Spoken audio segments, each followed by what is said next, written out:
Hello and welcome to the Analyst by Vajiram and Ravi dated 13 June 2026. Here we have taken up important news and article from The Hindu and Indian Express newspaper and have segregated our discussion into three parts. That is analysis, mains value addition and prelims pointer. In analysis section, the first topic is related to persons with disability. Here we will discuss the issues of right and dignity. Along with that, we will also delve into the question of the universal pension for the disabled person in India. The second topic is related to employment landscape. Here we will look into some findings of the recent employment rate trends in India. Both this discussion will be followed by mains practice question so that you can assess your understanding. Followed by this, we will be taking up a mains value addition where we will be looking into some recent incidents in the sports arena which can be used as an anecdote or example in your ethics paper as well as in your essay paper.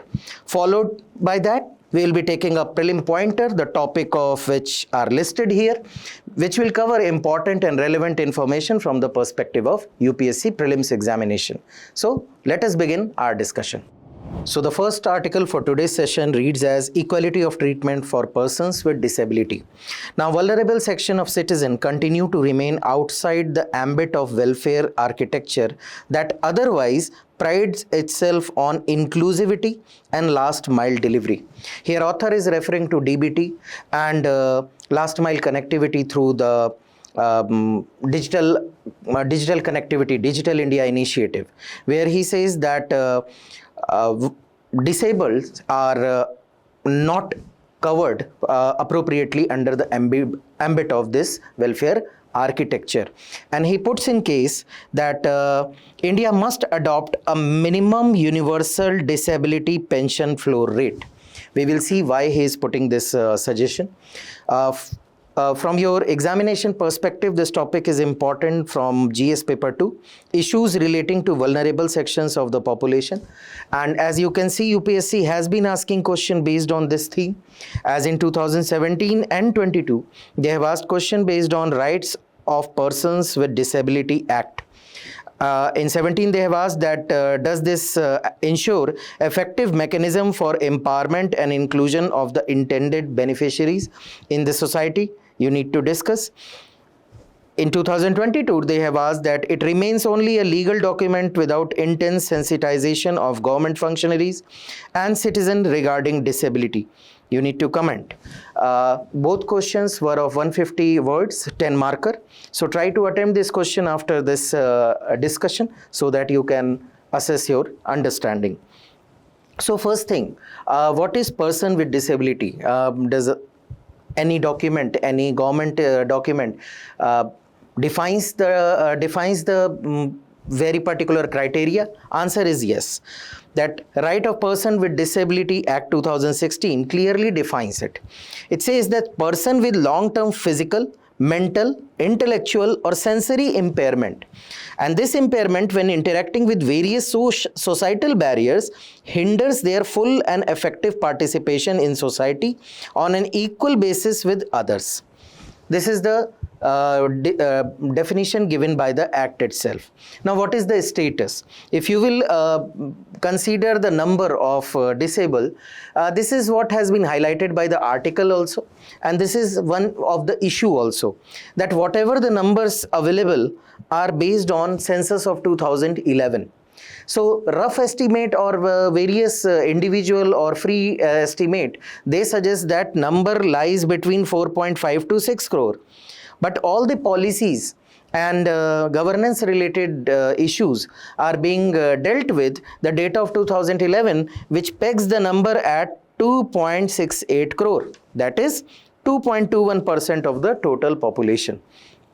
Out of this, around 56% is male population, while 44% is female population. Further, rural area dominates the number. 69% of persons with disabilities or Divyangjan, they reside in rural area, while urban area, their number is 31%.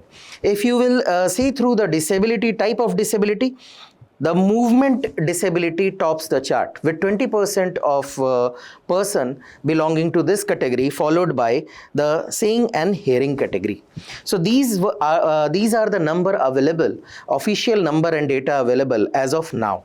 Some estimate, NFHS and other estimate, they roughly peg the number at around 4.5 to 6 crore, but official data says relies on 2011 census. Now, what is the challenge? What are the challenges associated with the disabled? So first we will look into the challenges, and then we will also discuss what are other challenges that has been highlighted by the author. So first is the stigma, family stigma associated with the disability. So most of the time families, they themselves try to hide a person who is suffering the disability of any kind, let's say physical or intellectual. They try to hide this person away from the social group. And this discrimination, you can say, starts at the family level. So they are being hidden, they are being sidelined. So how it is impacting them? It is taking away their right to mingle in the society, to know their social surrounding. It also impedes their right of education. It also impedes their very right of exercising the choices. So this discrimination starts at home and goes up to the governance level. So policymaker, they also look at them as some population which is dependent, and most of the time this aggravates the crisis. This aggravates into their educational sidelining. It aggravates their problem. It aggravates their nutritional standards. It aggravates their overall prospect in the society. Second is the denial and concealment. This is most common in terms of the cognitive and intellectual disabilities. So here families are reluctant. Why reluctant? Because there is a social stigma attached to it. So if they will they have this belief that if this kind of intellectual disability will be known by the society, it will bring them disgrace. Okay, so indigeneity will be there. So with this fear, they will be also sidelined by the society, because society will look at them as part of the problem, because generally these disabilities are associated with weakness in the families itself. So what people do, they deny it, they conceal it. And how it affects the person? The person is like, if you are denying it, concealing it, not opening to anyone, they are not getting screened, they are not getting proper treatment, they are not getting proper attention. So they are being kept inside, away from all the facilities. Then they will be put into you can say under the pressure of harmful practices. So black magic, quacks, all these treatment will go on. Most of the person who are facing the disability issue, they go through this torture, and this torture includes the mental trauma as well as physical trauma, which again aggravates the problem. And this initial ignorance towards the disease, towards the problem, kind of aggravate. Even if situation can be averted, can be improved, it is not, because you have lost the precious time in doing the superstition driven methods and treatment. Then the fear of the social boycott, as we have discussed earlier, that this family stigma, this denial, this stems from this stigma that society will look upon you as part of problem. And what happens, families also, not only the children, not only the person who is facing disability, but family, they also eventually, they also gradually cut themselves off from the society. And how it is impacting the person? It is impacting the person, as we have discussed, the right to know the society, to have this interaction with the society. Plus, society is also getting negatively affected because they are not aware about the problem. They have lost the chance to interact with the person who is facing this disability. This early interaction and early socialization may help both. So on part of society, they might end up learning about the problems, issues with the person, while this person will be much sound, much balanced and much happy while interacting with the society. They will consider themselves as a part of society, not someone who is secluded or sidelined. Then comes the property deprivation. So by law, every child has equal right, but in practical sense, the person who is disabled is not deemed fit, is not considered fit to take care to take care of the property. Family, they consider themselves not fit, not a person who can manage the property. So automatically these rights get transferred to a able body sibling, and this brings the person with disability under the perpetual dependence on the able-bodied sibling. So again, the perpetual cycle of exploitation and you can say the discrimination continues. Then the marriage discrimination, it is almost impossible, practically impossible to get the spouse or the marriage proposal for a person who is suffering from disability. This has given rise to another problem where families have concealed the problems under in individual, issues with the individual, this disability with the individual, and they have lied about it and have just to give effect to marriage, they have hidden the information, and which has resulted into complicated post-marriage troubles and you can say litigations. So again, a problem in case of their integration into society. Then if you will consider women, so if you will talk about vulnerable section, the first thing comes in mind is women. So all kind of discrimination they are facing. Just consider if this is compounded by disabilities, then what will happen? Purely investment in education, health and career will be considered futile by the family, because they know that being a woman, this girl might not be having any chance, any prospect of employment, of earning something for the family or marriage. So in this case, this thing aggravates and compounds, and they are being affected, you can say, in a more negative way than compared to the male counterpart.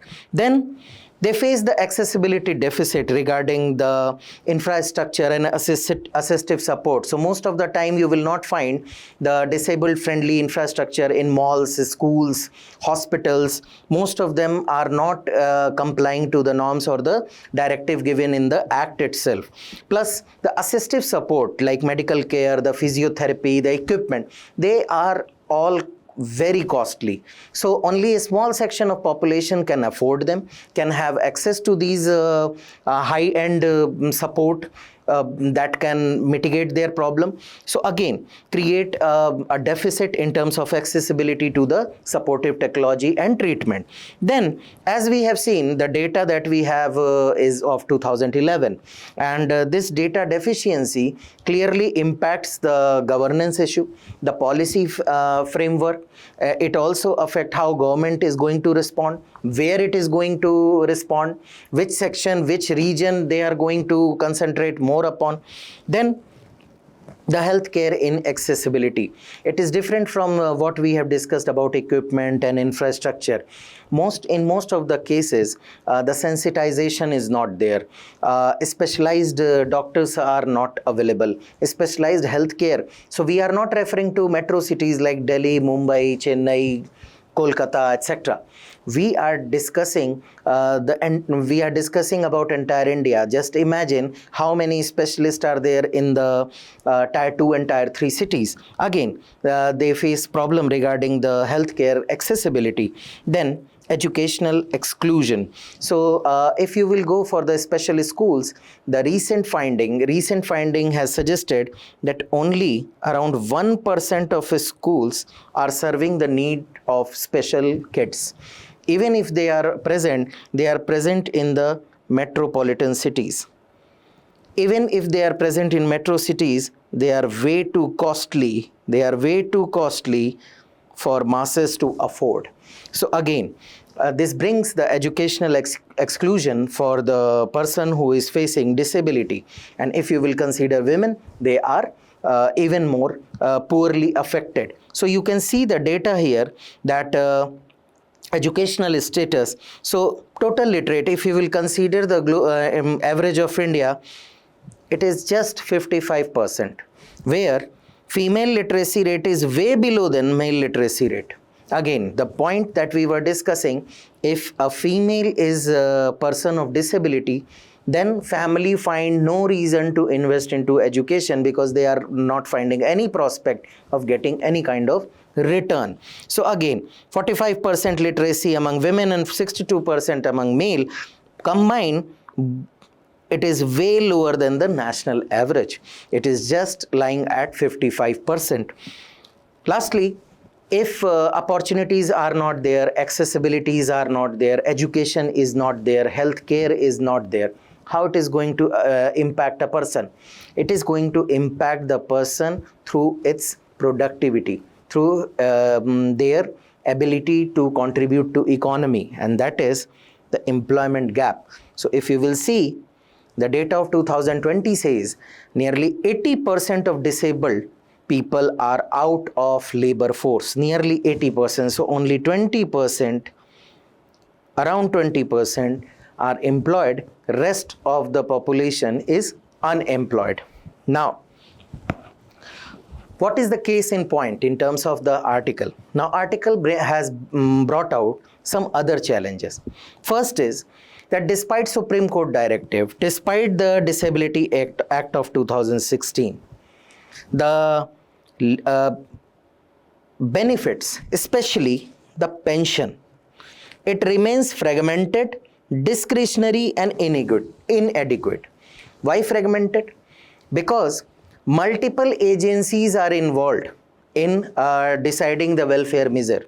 Social Justice Ministry is there, Health Ministry is there, Urban Ministry is there, Rural Development Ministry is there. So multiple ministries are involved in various, you can say, beneficiary or you can say schemes that has been announced by Government of India. So it is not just about pension, it is about the overall welfare. So various ministries are involved, that brings the fragmented structure. Now, the disability pension system is shared between Ministry of Rural Development and Department of Empowerment of Person with Disability, which comes under Ministry of Social Justice. Again, if you will talk about pension, two ministries are involved. So it is fragmented. Then, amount of pension that has to be given depends on state governments. Again, it is discretionary. There is no fixed floor rate. There is no fixed amount, and that is why in most of the cases it is inadequate. If you will take data, it ranges from 300 month up till 3,000 rupees month. So 300 a month up to 3,000 rupees. Just see the variation. That is why it is said it is fragmented, it is discretionary and it is inadequate. India roughly spends 0.02% of GDP on disability welfare, while the contemporaries, if you will take South Africa, it spends 6 times more, Brazil 20 times more, OECD 110 times more, and Australia 20 times more of their GDP on the welfare mechanism of disabled. So here also we are lagging. So first thing, pension, fragmented, inadequate and discretionary. Second, the amount we are spending as a part of GDP is also among the lowest. What World Bank has to say, that If you are not spending sufficiently into the welfare of the disabled, you are losing 3 to 7% of GDP. How? Because studies have highlighted that fiscal multiplier potential is 1.4 to 1.6. What does that mean? That means if you are giving 100 rupees to a person, he is going to spend somewhere: healthcare, medicine, fruits, food, travel, anything. That will give job to someone, that will give income to someone. They may end up hiring some specialist for their care. So this 100 rupees contributes 140 to 160 or creates 140 to 160 rupees in the economy. So addition of 40 to 60% in the economy for every 100 rupees spent. And that is why author has a point that this fragmented, discretionary, insufficient amount that you are spending, rather leaving it on the states to decide, leaving on the various ministries, rather provide a minimum universal disability pension floor rate, that is MUDPFR, and which will be backed by Article 41 that provides a constitutional obligation, assistance to the person with disability, and also it will operationalize Section 24 of the right of person with disability, which also talks about the adequate support for the person with disability. So this is why they have put in case this minimum floor rate. They have also given some other issues for the solution for this, that fragmented nature can be mitigated by a single national authority, as has been case with the South Africa, Brazil and Ireland. There a single authority decide about and disburse or look after every aspect related to pension of the disabled. So he also suggests that despite this fragmented approach, we should be creating a single national authority to look after this. Then he raises some question that Viksit Bharat cannot leave its most vulnerable citizen at the mercy of postcode lottery. So basically he's saying your pension should not be dependent upon where you are living. Your requirement is similar, your challenges are similar, so you must be getting a similar amount for their sustenance and growth. So that is why he suggests that minimum floor rate for pension is the next logical step that India should be adopting. Now, in this regard, Right of Person with Disability Act 2016 was brought in, which had various key points, like it expanded the coverage, included 21 categories. Before, earlier it was 7 only. It also provided for inclusive education, free education for children with benchmark disability 6 to 18 year, 5% reservation in education, 4% reservation in government jobs. It mandated barrier-free access to building, transport, ICT and public services. It also recognized the equal legal right, property ownership, of financial autonomy. It also provided for special courts in every district for the speedy disposal of disability right violation, whereas penal provisions were enhanced and healthcare, rehabilitation and skill programs were brought in. Apart from that, Sugamya Bharat Yojana is there. There are initiatives for the skill impartment to the person with disability. There are several initiatives brought in by a government of India to improve the situation of disabled people in India. However, this lack of data kind of impedes or kind of act as a hurdle in assessing the real outcome of these initiatives. So again, these are initiatives in a right direction. However, much has to be done. First is the preventive health care. So early screening should be mandated, because many times the the illness is curable at early stages, and we can take example of Kerala, which has started the early screening of infants for all kind of disability. So this should be adopted by all the states. This should be led from the front, like a national government can lead from the front and can apply this Kerala model to all, because many a times disabilities can be averted at the time of birth. Early screening, plus some disabilities are also caused by accidents, by nutritional ignorance. These can be averted and they should be avoided. Second, we should have a social awareness and behavioral change toward the person with disability. Then comes the inclusive education. So we need to train teachers for the inclusive pedagogy, accessible learning material and infrastructure, affordable fee structure should be maintained, and plus the number of schools or classes for special children should be increased. Then skill development and employment should be focused upon, and it should be in line with the demand of industries, and it should be framed with the private sector involvement of private sector, so that hiring can be improved, and private sector should also be incentivized for hiring the person with disability. We can take here example of Brazil, which has mandated hiring of up to 5%, if your organization is employing more than 100 employees. So 5% limit has been set, that from 4 to 5% you have to hire from person with disability category. Then infrastructure, because we just talked about the data, only 1% of schools in India are having this accessibility quotient for the disabled, so we need to improve that. Plus assistive technology access, we should be improving the accessibility in terms of affordability, and knowledge about the use should be improved. Then we must have data to create and curate policy, data to for effective implementation of the schemes and programs.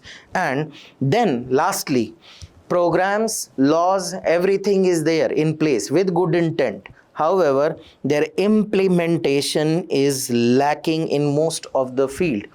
This is the case here also. You have mandated disabled friendly infra, but the implementation is lacking somewhere. The timely inspection, record making, the digital record upkeeping, the timely inspection, timely upgradation should be ensured in order to bring in more inclusive infrastructure, more inclusive environment for the person with disabilities. Based on this is your practice question. The true measure of social justice lies in the inclusion of most vulnerable. Discuss in the context of person with disabilities. A 250 word 15 marker question. Try to attempt it. The second news article is related to employment landscape in India. Here author is saying that the data on employment rate shows that while things may be improving from 2020 and 21, that is COVID year, but a lower percentage of people hold a job in India now when compared to a decade ago. Important from the perspective of GS paper 3, that is Indian economy and issues relating to development and employment. So let us first understand what are the findings. So here author is quoting the data of the Center for Monitoring Indian Economy, a private organization, and he has given his reason of not relying on data of MOSPI, Ministry of Statistics, because he says that the data given by the MOSPI, the PLFS, is updated many times, has been updated many times, so he is relying on the data given by the CMIE. So the first thing that he highlights is the percentage of working age population, that is people who are above the age bracket of 15 years, has gone down from 42.7% in 2016 to 38.7% in March. So here you can see a decline in the percentage. He also highlights that around 406 million Indians had a job in, now be careful about this data, 406 million Indians had job in 2016. Now 438 millions have job. So effectively, if you will see at the face of it, 32 million have been added, jobs have been added, but percentage has gone down because working population has increased. The number of working population, the fraction of working population, more number of people are now there in the bracket of above age of 15. So this more number of people who entered in the working population, compared to them, this job rise of 32 million is way too low, and that is why the overall percentage has gone down. If you will consider men, their employment ratio has also gone down from 70% to 64%, roughly 65%. So 5% decline, while in women it has declined by around 2.5%, from 11.8 to 9.4%. Employment rate has also fallen in all age group except age group of 25 and 29 and age group of 55 and 59. So if you will see any age group, if you will consider, except 25 and 29, other than this, any age group if you will consider, there is remarkable fall in the employment rate. Additionally, if you will see educational attainment, all groups starting from no education to postgraduate, this ratio has gone down. The employment rate has gone down. Just to make you understand that employment rate has gone down despite 32 million additional job, because number of seekers, number of person in the working age population has grown up. It has outpaced the number of job that has been created. Now, what are the reason? First, and that is the point. See, if you will see government data, government is saying India on the rise, a shift away from jobless growth. They are saying that 36% rise in employment, 170 million jobs have been created. Again, it is not considering the amount of number. If you will compare it with the amount of the population that is going into the working age population, then this number is not that good. If you will see, we were referring to employment rate, but here unemployment rate has consistently gone down. Now, what is the basic difference? In unemployment rate, those who are actively seeking the job, are part of workforce, are considered. So if 100 people are there, only 90 are seeking jobs. So you will calculate it from the 90. You will not consider the entire population of 100. Employment rate is how many of them have got the job. So according to author, employment rate is a better measure of reality. So he says that no doubt employment, the jobs have increased, but the number has increased manyfold. The number of population in the working population has increased manyfold. Now, what is the reason behind this consistent jobless growth? First is the character of Indian economy, which is capital intensive. Because of the subsidies, because of the low rate of interest, because of the push for the mechanization, this growth is driven by machines, not labor. So productivity has increased manyfold, but employment has not. Automation has increased. AI is getting included. Machine learning is getting included, and employment is not getting created up to the level which is required. Then the manufacturing stagnation. So unlike the economies like Vietnam, Bangladesh, China, Indian economy jumped this stage, this particular stage. Indian economy is driven by the service sector, IT, telecommunication, etc. That is why manufacturing sector is the main sector which provides the job for the youth, for the working age population, which India has skipped. Then, as I have told, it is more about the service-led development, which gives the high GDP growth, higher number, but employment creation is not that high when compared to the manufacturing sector. Then there is a clear skill mismatch. So if you are moving towards automation, if you are moving toward the capital intensive economy, the semi-skilled and low-skilled laborers, they get excluded from the demand of the market. So again, most of the time the demand is based on the requirement of proficiency in high skill labor, which is not there. Educational institutes are not providing vocational training which are in line with the demand of market, demand of industry. So again, both combined skill mismatch and high skill bias have created issue of joblessness.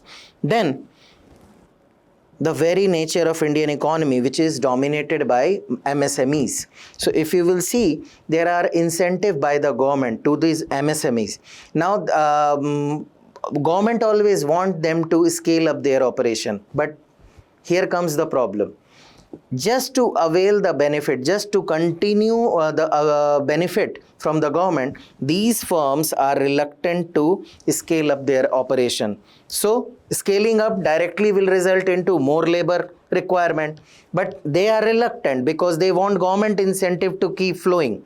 So they are keeping themselves small so that they can get uninterrupted supply of money, but in that they are not creating the desired number of job.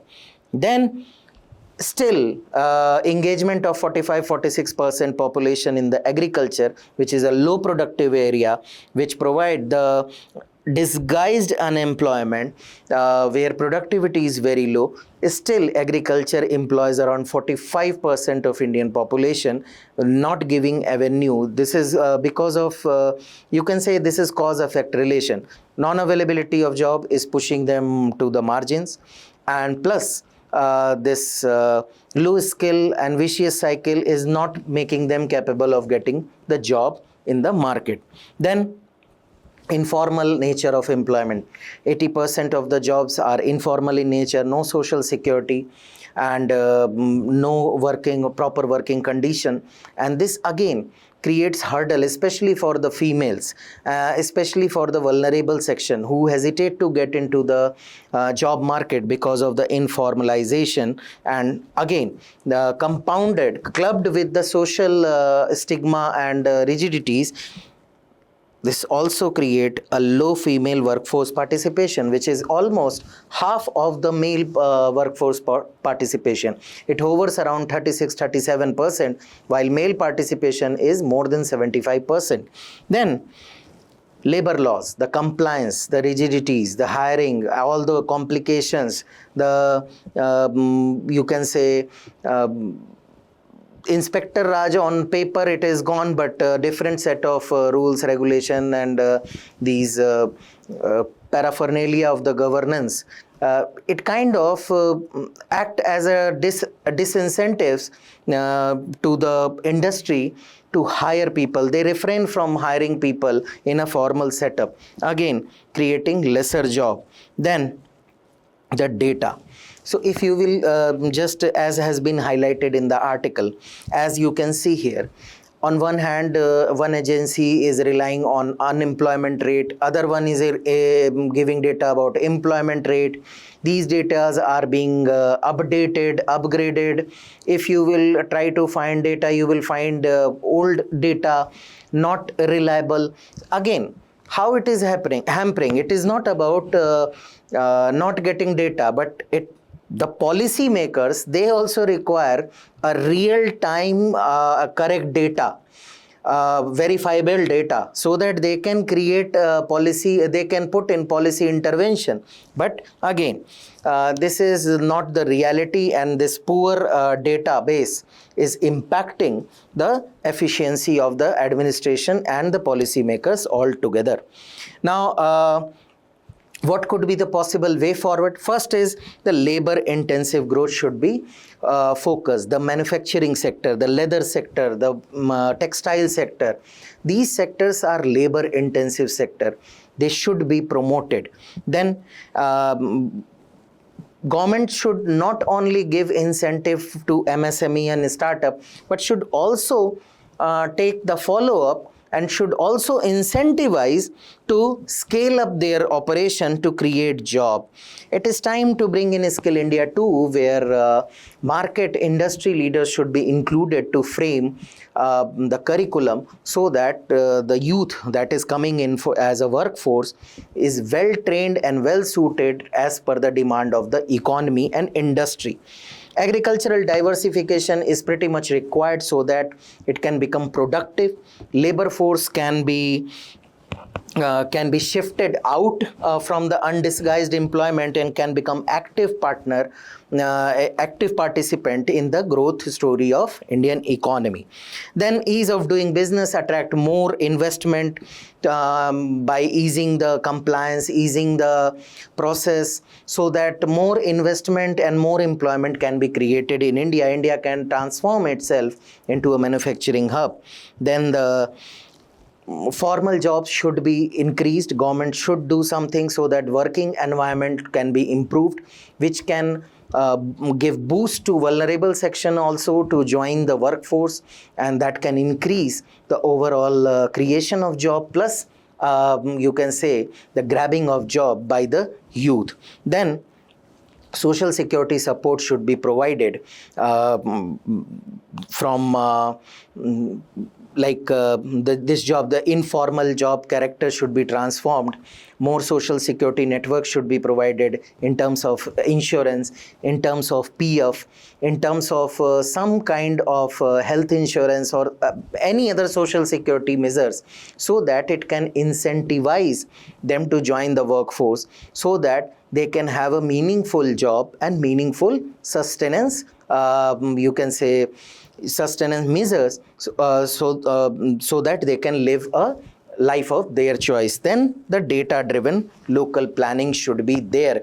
It should not be trickle down, one size fits all, but should be based on data, latest data, verifiable data, evidence based data.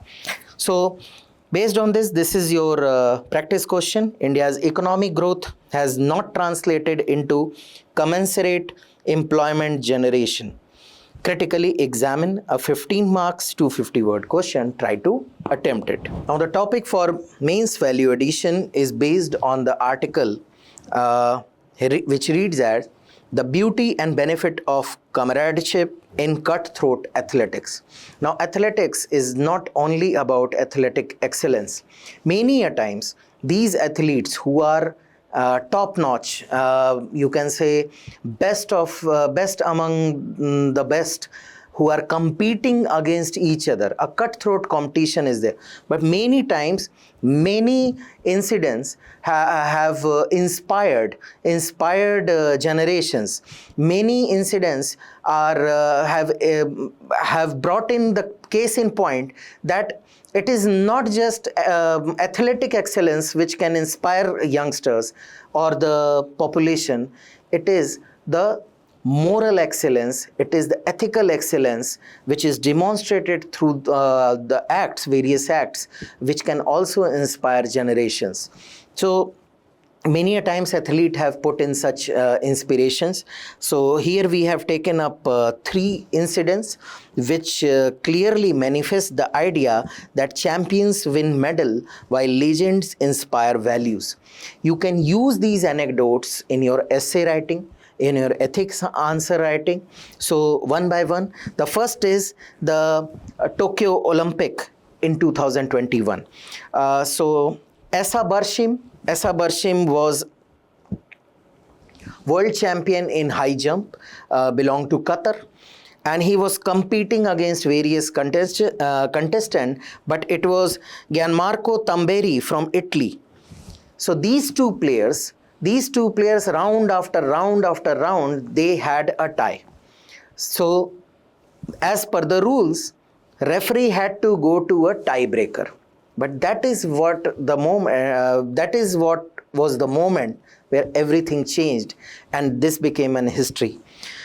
Esa Barshim, who was a world champion, who in all probability could have won it easily, he approached the official and asked, "Can we share gold medal?" An official replied, "Yes, you can share." And that became a moment where the Esa Barshim showed that it is not just about quest of personal glory, but it is about the upkeeping of the universal moral values, upkeeping of the universal, you can say, good values, ethical values.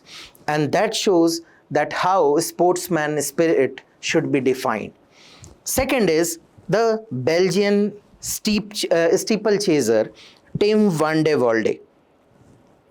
Now again, in 2025 World Athletic Championship in Tokyo itself, Van de Walde was running his race of 3000 meter steeplechase, and he found that another contestant, that is Carlos San Martin of Colombia, was injured and he was limping.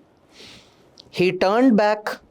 He could have been disqualified, but he never bothered, and he turned back, lifted San Martin and helped him completing the race. Same was the case with Robson de Oliveira and Aaron Bax, who after running for 3 hours straight were about to complete the race with their personal best, but they turned and helped Ajay Haridase to complete his race. Now, all these examples, how you can use them in your answers. You can use them as an example of sportsmanship, where athlete plays the spirit of a sport above medal. Compassion, where they helped a struggling competitor despite no obligation to do so. You can use them as an example of empathy, where they understood other person's suffering and they responded with support.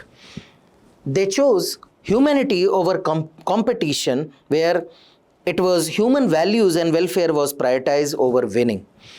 Altruism, where actions were performed without expectation of reward. Fraternity, where they demonstrated sense of brotherhood which transcend nationality and rivalry. Solidarity, where they stood together in moment of difficulty, reflecting collective human values. Selflessness, sacrificing personal advantage to assist another individual. Integrity of character, that is, ethical conduct remained intact even under competitive pressure. Emotional intelligence, where they channelize their, just imagine the level of emotion, you are competing, you are about to complete your task. So the natural for a common person, it would be first complete the task, let's see these things later. But they have channelized their emotion and they have recognized others' distress and they responded appropriately. They respected human dignity. They showed leadership by inspiring others through actions rather than words. Then ethics goes beyond rules. So actions went beyond what regulation required, reflecting moral excellence. So any of such topic in essay or ethics, you can illustrate these 3 examples where people, they did not care about their personal gains, personal win, but focused on helping someone who was in trouble. The first topic in prelim pointer is related to Project Kush or Kusha, as Defense Minister Mr. Rajnath Singh has said that this air defense shield will prove itself as a game changer. So Why it is important? It is a long-range air defense system. This is a multi-tier system. It has various variant M1, M2, M3 with varying range 150, 250 and 350 kilometer, and varying target like initially fighters and UAV. Then the second M2 can carry attacks against stealth aircraft and high-speed threat, while M3 can tackle AWACS and other high-value airborne assets which are far away, that is 350 to 400 kilometer. Will be developed by DRDO, also known as Extended Range Air Defense System, that is ERADS, or Precision Guided Long Range Surface Air Missile. Objective is to detect, track and neutralize a wide spectrum of aerial threat from fighter jets, drone to cruise missiles. As I have told you, 3 variants of interceptors are there, and it will be integrated with the Integrated Air Command and Control System that is operational as of now. Now, it is just for your understanding, this is indigenous version of S-400 Triumph, and it is costing 40% less than what S-400 is costing as of now. So that is why it will be a game changer. Again, strategic autonomy it will provide, because now once it is developed, we will not be dependent on international power for the procurement of defense equipment in this sector particularly. Plus, we can also circumvent the sanction that has been brought by various countries, especially USA and the Western Bloc EU, against the arms supplier like Russia. Then it will provide a layered defense shield. So from 150 to 400 different variants are there. So simultaneously working. So whatever threat comes in, they will engage and destroy it. Then emerging threat like stealth aircraft and cruise missiles, UAV swarms, it has been designed to handle these emerging threats also. Then it is it will be integrated with the present IACCS Integrated Air Control and Command facility, which will facilitate real-time surveillance, threat assessment and coordinated response. So it is not something which require entirely new platform to get integrated, but it is already it is tested, and it is very much compatible with the present integrated command. The next news article, where UNHCR, that is High Commissioner for Refugees, has declared that Ebola, due to Ebola, 2 people have lost their life in the refugee camp of Pangba in the DRC, eastern part of DRC. So we'll be covering it as a part of important place in news as well as international organization. So first is the United Nations High Commissioner for Refugees, that is UNHCR. Now, this has been created to tackle the issues of refugees, to assist them, to rehabilitate them, to protect them, and main objective is to resettle them in their native location and places. It was established by General Assembly, that UN General Assembly, in 1950, post Second World War, and funding is voluntarily and contributed by governments, private donors and organization. This organization has won 2 Nobel Prizes, Peace Prizes, that is 1954 and 1981. It has also instituted Nansen Refugee Award for the recognition of outstanding service to the cause of refugees. Governing bodies are the UN General Assembly and Economic and Social Council, that is ECOSOC, and Executive Committee approves the agency's biennial programs and the corresponding budget, and these are presented by the High Commissioner, who is appointed by the UN General Assembly. UNHCR headquarters is in Geneva, Switzerland.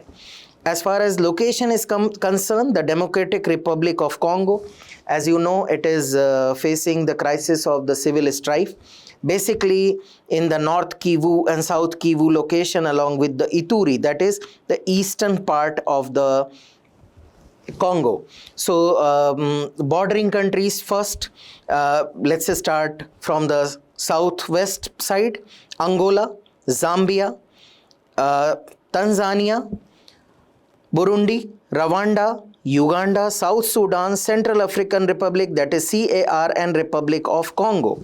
These are the bordering countries which are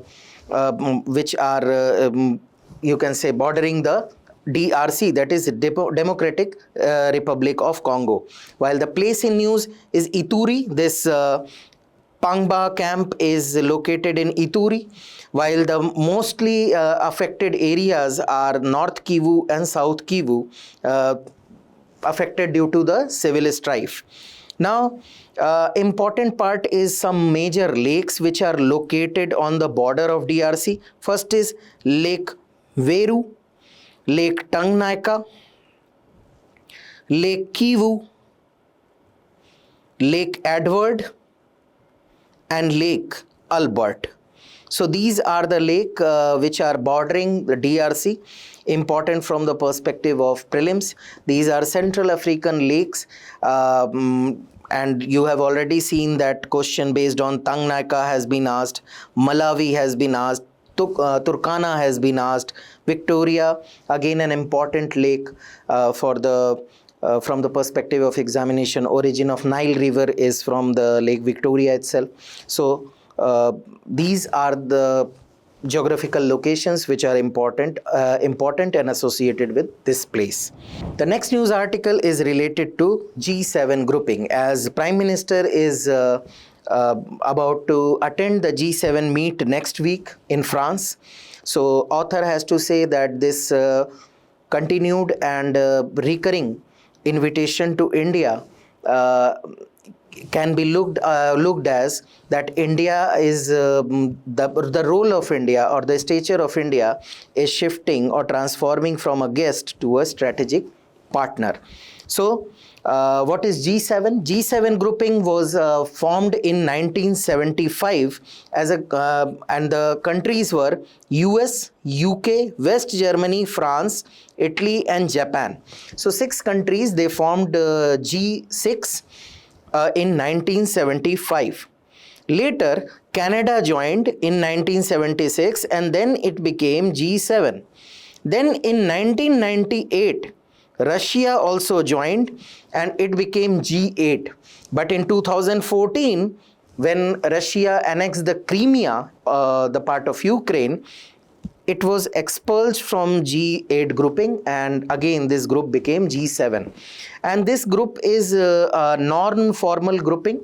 It is informal grouping, and at present the participant include Canada, France, Germany, Italy, Japan, United Kingdom, and the United States. And originally it used to deal with the issues related to development of global economy.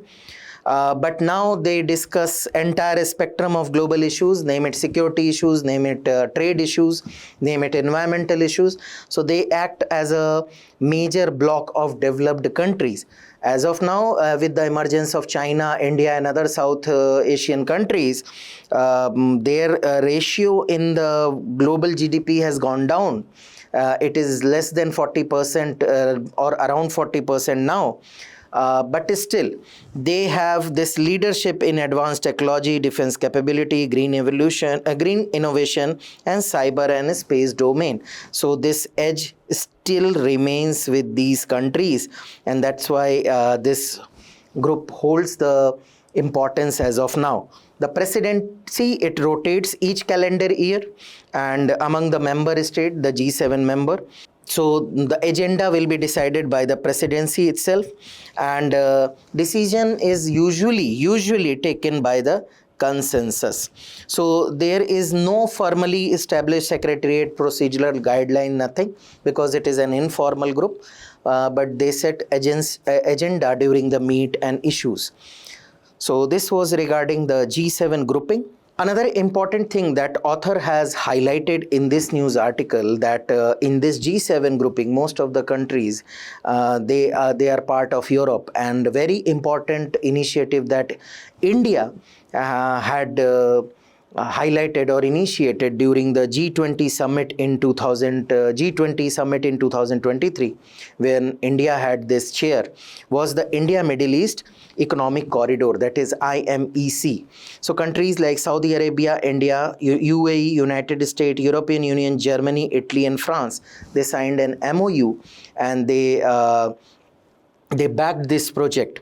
And this project had three major links: the eastern link, which will connect the sea route from Mumbai to Jubal Ali of UAE; then the rail and road link between UAE crossing Saudi Arabia, Jordan till Israel, which will cover the railways, highways, and logistic hub. After the Israel, the third part, that is Western Corridor, will be maritime connection, which will connect Haifa port of Israel to the Greece, that is through the Mediterranean it will connect to the European countries. So three part: eastern, middle, and western corridor. And apart from this connectivity, that is port, roads, and railways, logistic hub, it will also focus on green hydrogen corridor and pipelines. Plus undersea data cable and high-speed communication networks will also be covered in this ambitious project of India. So again, author has to say that this initiative again becomes important from the perspective of India, and India should take leverage of this meeting with G7 countries to put forth the idea and to push the project further ahead. Now, it has been 1 year since the unfortunate accident of Air India 171 in Gujarat, and AAIB, that is the investigation agency, Investigation Bureau of India, has released interim statement that it is analyzing the data. It has not given any timeline as of now. It is saying that it is still analyzing the data to bring in a comprehensive report. So from the perspective of examination, the Aircraft Accident Investigation Bureau, it was established in 2012 as a attached office under Ministry of Civil Aviation, and earlier this function was being executed by Air Safety Directorate of DGCA, that is Director General of Civil Aviation. Post 2012, it is exclusively looked after by Aircraft Accident Investigation Bureau, that is AAIB. Rules the same which were governing Air Safety Directorate, the same rule, the Aircraft Investigation Rule 2012, amended in 2017 and 21. They govern this process. What are the functions? First, to classify the safety occurrence as accident, where it is accident, a serious accident, and incident, and which kind of incident it is. Then it has immediate and unrestricted access to all relevant evidence from any agency or organization without requiring prior approval from judicial or government authorities. Evidence related to the air crash.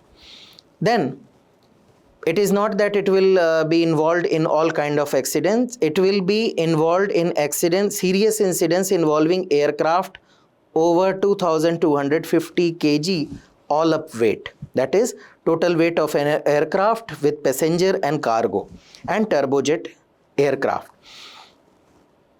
Plus, the investigation focuses solely on preventing future accident. So it will give the cause, it will give the suggestion, it will not assign blame or liability on anyone. Additionally, it also conducts safety studies time to time, and it also recommends to DGCA and other international aviation regulatory bodies for implementation and monitoring. Now, why AAIB is taking up this investigation? Because the Chicago Convention, which is overseen by the ICAO, that is International Civil Aviation Organization, Chicago Convention says that investigations are primarily conducted by the state of occurrence, so where the accident happened. So in this case, it was India. But it also provide formal rights to state of registry where the aircraft is registered. Here the case is India. A state of operator, the you can say the company which is operating the aircraft. Here is the case was Indian Airline. So Tata Group, India. A state of design and a state of manufacture. Here the USA can be involved in the investigation because this was a Boeing aircraft and designed and manufactured. So these partners can also, they have formal right to get into the investigation. So Boeing can participate, USA can participate, and any other country where this manufacturing and design has taken place can participate in the investigation. So that's all for today. Stay tuned for more such updates. Thank you.